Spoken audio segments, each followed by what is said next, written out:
Hey guys, I wanted to talk about the reasons why we can't continue our goal or our habits that we often always try to do, and for whatever reason we just quit, right? And we relapse or whatnot.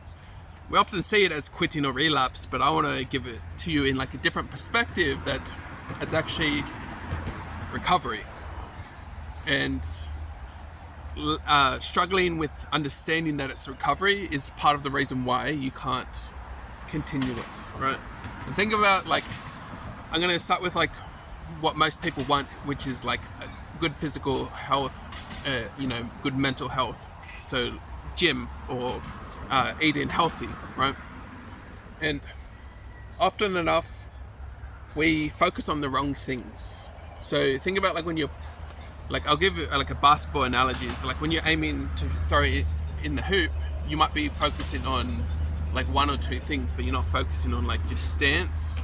You're not focusing on like how much velocity. You're not focusing on like being intentional with your practice, right? And then at the same time, there is a recovery period where you're not intentional with how you recover. Like think about like if you get like a knee injury, and you're not intentional with the way you recover, then you don't recover as fast, right? Like you just continue to jog even though you have a knee injury, right? Or you continue to do squats even though you have a knee injury. You're going to recover slower. And so think about like, again, how I was talking about how quitting and relapsing is more like recovery. Think about it, you're going to quit longer, right? So recover slower or quit longer, right?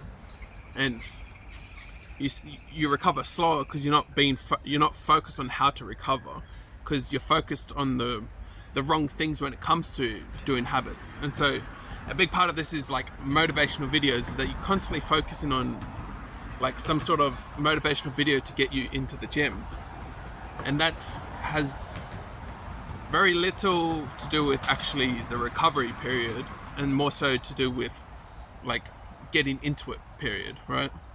And it's finding out whereabouts on the issue when it comes to trying to get yourself into the gym. And the motivational video helps. It's actually one way to like kind of recover, but it's not like the whole picture of recovery. And when I say recovery, it's about getting yourself in the right state of mind to actually get yourself into the gym, right? And the thing is, when you're in the wrong state of mind, a motivational video is not going to work, right? Think about like when you've been sad or depressed, you want to listen to sad songs. But if you listen to some energetic song, you can't like resonate with it. You can't like get into like a fun, energetic song because you're just sad, right? And so the recovery period would be to pull yourself from sadness to a state that can actually reciprocate a motivational video or like a high energetic music, right?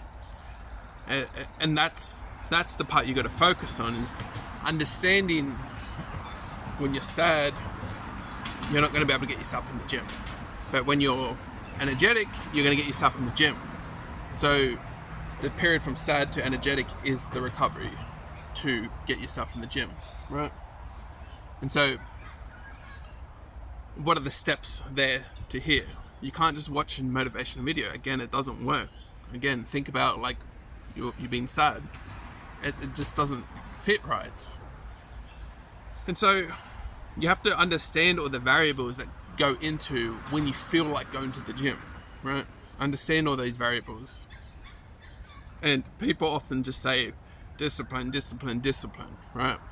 The thing about that is pretty much like you being sad and just listening to energetic music, no matter what, right?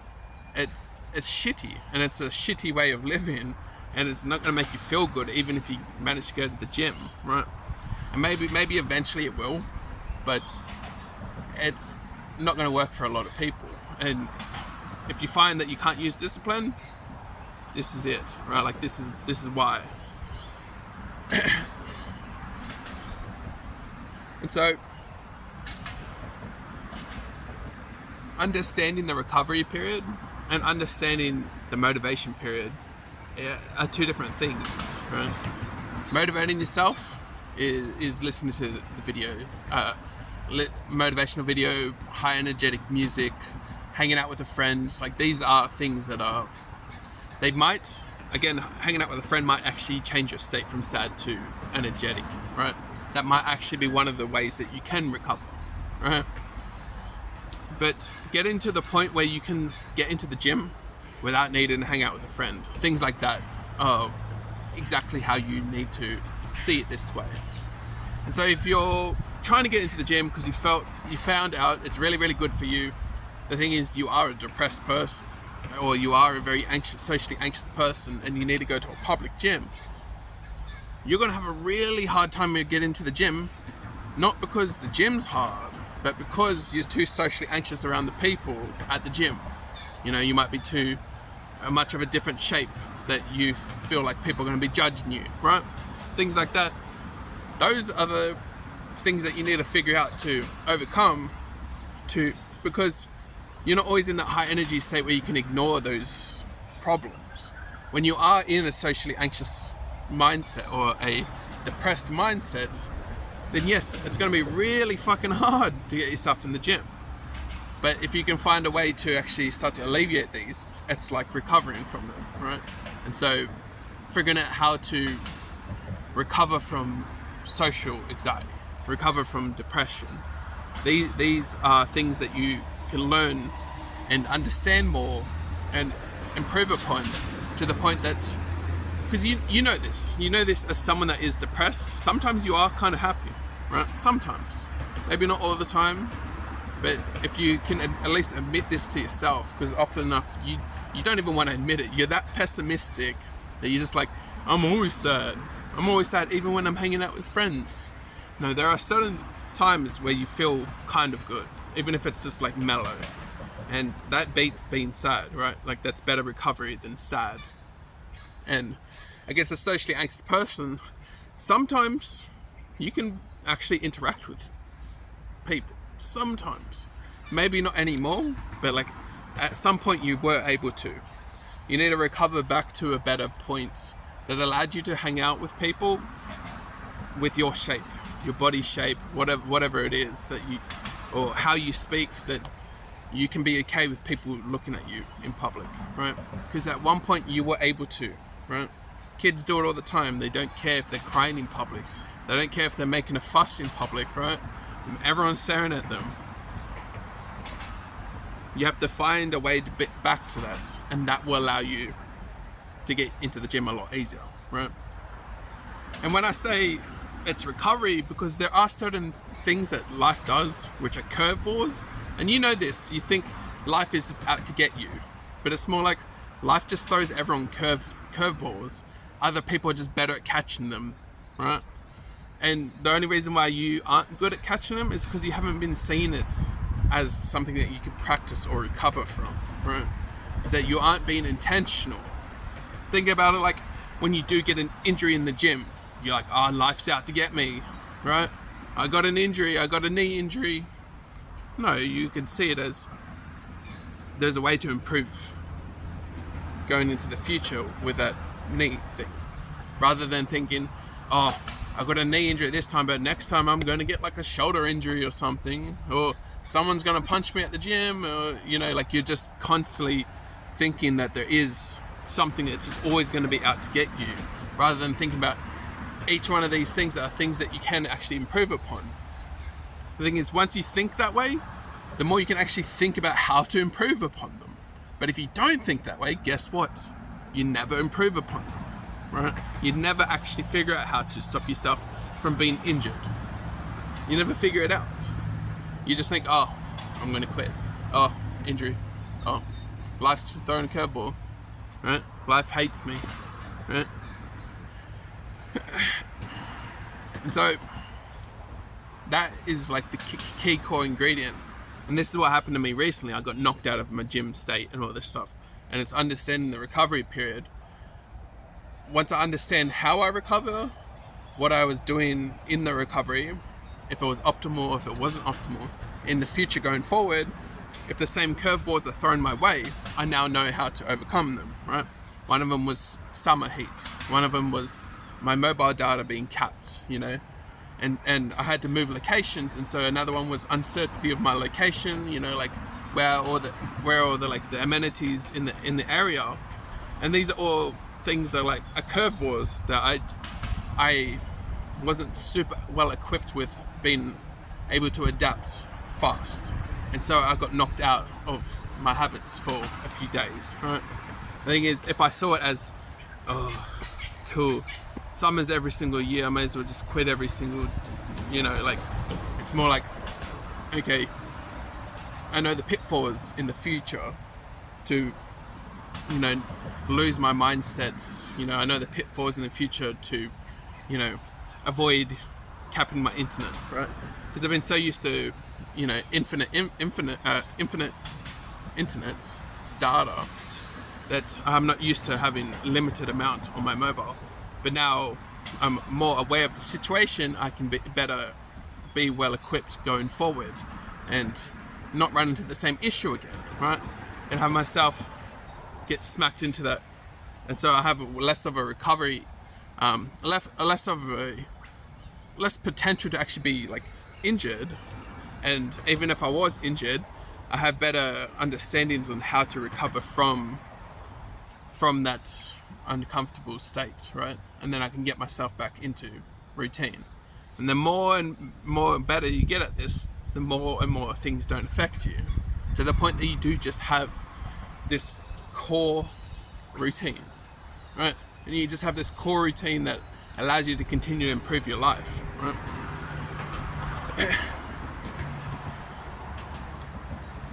I think that's mostly it. But yeah, just understanding that whereabouts you're struggling, the recovery period, and not so much you're quitting or you need. Again, you can focus on motivation, right? You can actually focus on motivation, but motivation is nowhere near the same as recovering from a certain state, right? So you have a mellow, a chill state that has, I guess, a reason to go somewhere. But if you're anxious, you focus on anxious things, right? And so you need to recover from that to the point that you can actually, right? Think about if you're in a state of a panic attack, you're not going to the gym. You're just not, right? You have no belief as to why you would go to the gym if you have a panic attack, right? Unless you have some extremely rare case of some sort of fear, right? And the same with depression. If you're in a state of extreme depression and you just want to cry and you just want to listen to sad music, what makes you think you're going to get into the gym with that state of mind? So you have to recover from those states to get yourself to where you want to go. And then the same is in the opposite direction. So gym is being alert. You want to get yourself alert, but to get yourself calm and relaxed, sleeping, requires another state as well. And so there's a belief component and being able to manage and learn and overcome emotions. And then there's also an actual physical emotion, an emotional state that has chemicals in your brain. And so if you're actually unhealthy, eating poor, bad diet, you could actually have a bad physical brain, which means that you have bad maintenance on your emotions, right? And so there might even be a component there that's keeping you stuck in certain states because you're unhealthy. And this is things like insomnia, right? If you were healthy, you don't get insomnia. Insomnia is not a thing healthy people have, right? We think about it the other way around. We need to fix the insomnia to get healthy, right? But it's the other way around. You get healthier to fix the insomnia, right? And these are all these quirky old science tips that they found it the wrong way, right? And so we think depression, right? Depression is just sadness, and we see it as our life sucks because we have depression. But it's the other way around, and it's more you have depression because your life sucks, when you start fixing your life, your depression will go away, right? And so when it comes to depression, don't think so much about the really hard problems that you need to fix. You need to fix the smaller problems to weaken that depression. And the more you weaken that depression, and this is why Jordan Peterson, he talks about cleaning up your room. Like, these are small little problems that you can fix to allow yourself to alleviate some of that depression, like some of that sadness. And then over time, it gets weaker and weaker and weaker to the point that you can get yourself like in the gym or something like that, right? Like, if you're not ready to push yourself into the gym, then it's because you have too much of this depression or too much of anxiety, right? And it's just a very powerful way of knowing how it works or why you have a certain state, right? And so you want to overcome like depression, insomnia, all that stuff. It starts with doing the other stuff. You don't fix it. It is actually a symptom of the other things, right? Bad diets, exercise, those things are symptoms. They're not they're not like problems that you fix like isolated, right? You don't have insomnia and then you fix it with some pills, right? You fix it with diet and all that stuff, because lack of these things were the reason why it popped up in the first place, right? Pills are artificial and they're man-made, but they're not like animals don't have them, right? Like, animals don't have them because they have insomnia or something, right?